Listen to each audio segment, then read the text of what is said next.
You ever have a night so cold, so bone-deep brutal, that it feels like the world trying to squeeze you out? That's what I remember most about that February in Alaska 40 below, wind like a freight train barreling through the trees, making even the wolves hide. Out there, for hours from the nearest town, survival isn't just some idea to rule you live by every second, or you don't live long. I've been in that old wooden cabin 5 years, trading city lights for a life quieter than most folks can stand, especially after my wife passed. Honestly, that winter, for the first time, I started to wonder if I'd finally made the biggest mistake of my life. Now, I thought I'd seen tough. I had my routines, checked the weather, stocked the woodpile, kept my generator humming just in case. My walls, they were lined with the memories of what I used to do photographs of wolves, moose, and bears from years spent behind the camera. Those pictures kept me company in a way people just couldn't anymore. But none of that prepared me for the storm that came howling in that night, a storm so mean it rattled my bones. It was just after midnight, pitch black, wind howling, cabin creaking. That's when I heard it, a sound low and guttural, cutting through the wind. I froze, listening.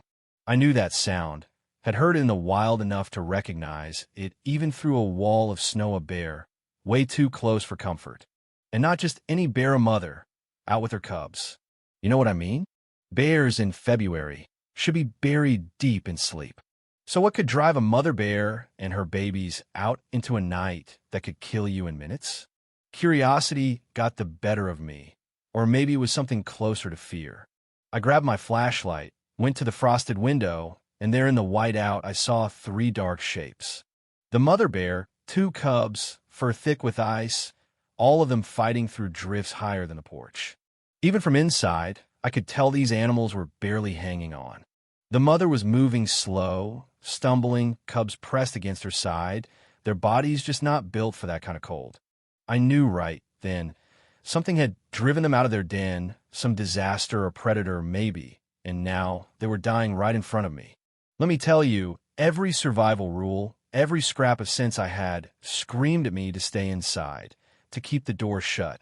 Bears near human cabins, that's how bad stories start. But these weren't monsters, they were just desperate. The cubs, smaller than they ought to be, were shivering so hard I could see it through the glass. And the mother, well, she was out of options. She tried to dig a little shelter by the porch, but the wind erased her efforts. I watched, helpless, as she tried to cover her babies, but it was no use. The snow just kept coming, and the temperature dropped so low even the mercury in my thermometer froze solid. You want to know the worst part? That mother bear looked right at me through the window. Her eyes, I'll never forget it. There was no anger, no threat, just pure exhaustion, and something that looked an awful lot like surrender. The cubs had almost stopped moving. She was doing everything she could, but her body was shutting down too. And that's when I did the unthinkable. I decided, rules be damned, I was going to try to help. I had a little storage room off the cabin, insulated, separate, where I kept old camera gear. It wasn't much, but it was warm. So I cranked the heaters, dragged out a couple blankets, heart thumping like a drum in my chest. I stepped outside, blanket in hand, wind nearly taking my breath away. The mother bear watched every move, but she didn't come at me, just watched. I laid a blanket on the cubs, slow, whispering nonsense just to keep my nerves steady. She sniffed the blanket, not sure what to make of it, but didn't stop me. I spread another blanket closer to the storage room, making a little path, my fingers going numb. This was it. Either she'd follow, or, well, you can guess. She tried to stand, legs trembling, her strength almost gone. She nudged one cub, but it didn't move. The sound she made, man, I'll hear it in my nightmares. I backed to the storage room, holding the door wide open, heat pouring into the cold. It must have smelled like life itself. Finally, she gathered herself, gripped the blanket in her teeth, and started pulling her cubs toward the door. Every step looked like it cost her everything she had left. They reached the threshold, and for a second I thought she'd panic. But the cold was stronger than her fear. She dragged her babies inside and collapsed in a heap, curling around them as if she could keep the world at bay with just her body. I closed the door, heart in my throat, and watched through the little window. For hours, I didn't sleep, just watched as the storm raged and the bears slowly started to thaw. The cubs were first, twitching, then shuffling, and the mother never took her eyes off me, not for a second.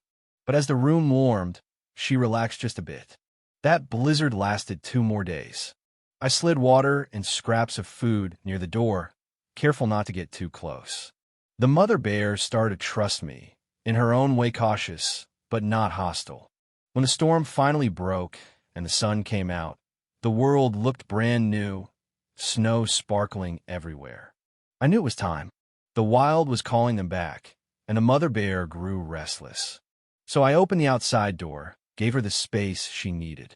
She got to her feet, strong again, and led her cubs to the threshold. She paused, turned, and for a moment, our eyes met one last time. There was an understanding there, deeper than words. Then she led her cubs out into the blinding white, vanishing into the forest, leaving just a trail of paw prints behind. 6 months past summer brought green back to the world, and I got busy with the camera again, chasing whatever beauty Alaska wanted to share. Then one August afternoon, coming back from a run to town, my old truck groaning up the mountain, I rounded a bend, and there she was, a massive bear in the road, blocking my path. I slammed on the brakes, heart pounding. She stood there, staring at me, and I knew, yeah, it was her. Then the ground started to rumble.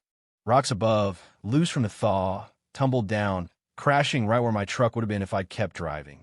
The mother bear had stopped meshed to save my life, just like I'd saved hers. She turned, moved to the tree line, and 2 young bears stepped out her cubs, bigger, strong, shining in the sun. She glanced back one last time, and then they all disappeared into the woods. I just sat there, engine idling, staring at the mess of boulders that should have been the end of me. Alaska taught me a lot about survival, but that day, I learned something else. Sometimes in the wild, gratitude comes from the most unlikely places. I turned the truck around and took the long way home, a story for the ages burning in my chest. So let me ask you, where do you draw the line between fear and kindness, between rules and what feels right? If you'd been me, would you have opened that door? Let me know what you think. What would you have done?